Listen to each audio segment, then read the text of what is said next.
Yo, Dom here, the most metal cripple on YouTube. It's literally freezing in North Carolina at the moment. That's why I've got a blanket on. But that's beside the point. Today's video, I'm kind of ripping off a few other YouTubers. That's the gimmick. A lot of metal YouTubers will post collection updates. I don't have a physical collection to update.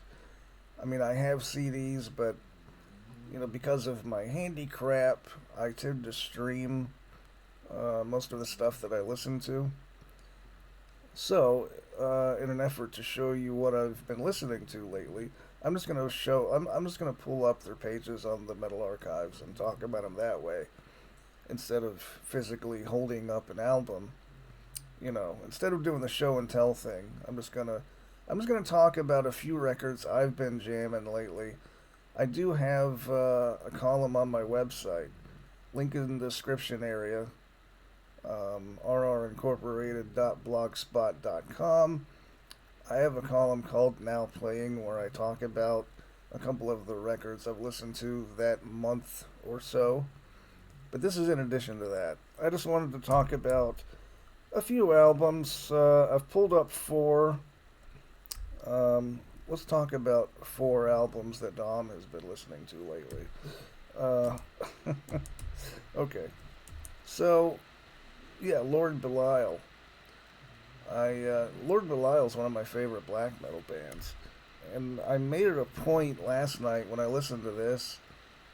I made it a point to really sit with it and not analyze. That's not the right word.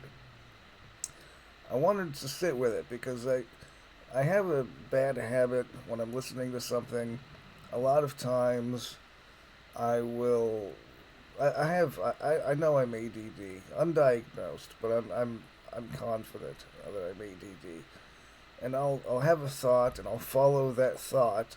I'll chase that thought, and then while I'm doing that, I'll miss out on a guitar solo, or I'll be on track 4 and I don't remember, like, whoa, what happened to track 3? That happens a lot, a little more than I care to admit. And I was really trying last night just to focus on this record because I do love it. I don't know if it's my favorite by them. I think I prefer Angel Grinder, but this is it's an excellent album. I've listened to it quite a bit, but I still didn't feel like, I don't know. The last couple times that I listened to it, I just didn't feel like I was doing other stuff, and it was just on in the background. And there's a lot of music on this thing. There is a lot happening. I really dig like the guitar solos on like Lamia. That has an excellent guitar solo. And I love the climactic squeals on Unholy Spell of Lilith. There's a lot happening here. There's a lot of acoustic passages that I like. I like the little acoustic guitar flourishes. Um, I really like black metal that uses the guitar to its fullest potential. To me, there aren't enough black metal bands that do the whole guitar solo thing. And I love shredding. I love everything about guitar solos. So yeah, this is a really really good album. It's considered their best. I think that's the general consensus. I think my favorite by Lord Belial is Angel Grinder, which is a couple albums later. There are one or two that I'm not terribly familiar with because they've got quite a few. They have a pretty expansive discography. And if I'm being honest, I'm not crazy about their latest that came out earlier this year on Holy Trinity. I'm not really into that one as much. I liked Rapture quite a bit. But anyway, so that's the first album I wanted to talk about.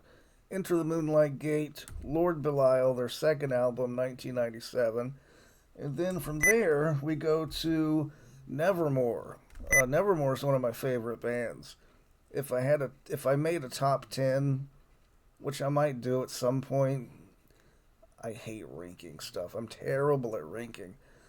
But if I did a top 10 bands thing, then Nevermore would probably be on there. I love all of it. This is one that gets overlooked, in my opinion. And obviously, the reason for that is the production. It's pretty notorious for having really muddy production to it. And so they did a remixed version, they did a remaster by Andy Sneap. It was like, I think that was within the same year, they just re released the album with a different mix. Remember when Andy Sneap was a big deal? Like everything was produced by Andy Sneap until, everyone realized that, oh, wait a minute, all of these albums sound exactly the same. Like all of his stuff sounds the same, which is fine if that's what you want for your record. Um, like he did a lot of the Arch Enemy stuff from around this period. I don't know what he's doing now. I'm assuming he's still in the game. I'm assuming he still produces stuff, and it probably sounds exactly the same. But it works for this album. Um, this is the Nevermore album that people just kind of they don't talk about it too much. I really really like it. It's got a lot of really strong songs on it. Jeff Loomis is just incredible on this album. Um, Ambivalent has a sick guitar solo. Tomorrow Turned Into Yesterday is one of my favorite Nevermore songs, period. It's a little more mellow, a little more melodic. There's a lot of really strong choruses on this record. Um, don't look past this one. If you're ever doing a deep dive on Nevermore, don't overlook Enemies of Reality. And I'll be fair, I haven't listened to this one as much as my favorites from Nevermore. Um, my favorite is Dead Heart in a Dead World, but this is a really really good album, and yeah, check that out. So I also listened to that last night. I did quite a bit of jamming, as it were. Hate Eternal. Yeah. So when was it? Like about a month ago, maybe 3 weeks ago. Thereabouts. J Dog did a Zoom interview with Seth from Severe Torture, and they were talking about this album. Um, and that made me want to revisit it because I've always preferred, between the first two Eight Eternal albums, I've always preferred King of All Kings. But now that I've revisited this one, Conquering the Throne, the debut, I think I like this one more. It's really, really good stuff. The guitar solos, again, I'm a guitar solo junkie. The solos are excellent on this album. I mean, man, Dogma Condemned, Catacombs is great. I mean, that's a great song. And of course, the drumming is just insane. This is just this record will blast your face off, and that's what you want from your death metal album. You want your face to be removed entirely. This is a really good album. Um, I guess I'd have to say it's my favorite now. Now that I've decided that King of All Kings is not as good as Conquering the Throne. Some of their later stuff is really good too, though. Um, Fury and Flames, that one I don't like the production on Fury and Flames.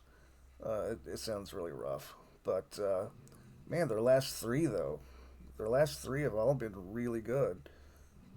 So yeah, we'll see what else do I was gonna say something else. I should take notes for these videos. Too many times I'll just grope for words and I just don't know where to go next. I should take some notes. I don't know about scripting these videos, but I should take notes. Oh, and Ripping Corpse rules. I just, while I'm thinking about Hate Eternal, Ripping Corpse. Check out Ripping Corpse. Uh, their first record is really, really good. So then finally, a new release, a 2025 release. The Immortal by In Mourning. These guys are a progressive melodic death metal band. I love progressive death metal. They don't have any wink links in their discography. Where are they from? I can't remember. Okay, yeah, they're Swedish. That makes sense. Of course, they're Swedish. All of their stuff is really good. Um, and the Immortal is, yeah, it's really good. Garden of Storms might be my favorite by In Mourning, but yeah, the new album is excellent. It's very melodic, very emotional. It sounds strange to call an album emotional because it's not emo, but that's what emo means, emotional. Aren't all albums emotional though? I mean, even I mean, even Hammer Smashed Face. That's a pretty strong emotion right there. Anyway, so Silver Crescent is a great song. Song of the Cranes might be my favorite track on here. This is a really good album. It's going to be on my top 10. The year end list that I'm planning on doing, which I will have ready by probably. I'm going to wait till the end of December because there's still stuff coming out. I know a lot of people are already posting their year end lists, but there's still there's still another at least a month and a half of music coming out, and so I don't want to post my list too soon. It's hard enough to pick, if I do a top 10. This is probably going to be on it though. I feel pretty confident in saying that this is going to be on it. So yeah, there you go. There's some stuff I've been listening to lately. And I've been rattling off for about 12 minutes, so I need to stop talking. But go ahead and, well, don't. Don't you dare. I almost said it wrong. Don't you dare like or subscribe. And, yeah, I'll see you next time.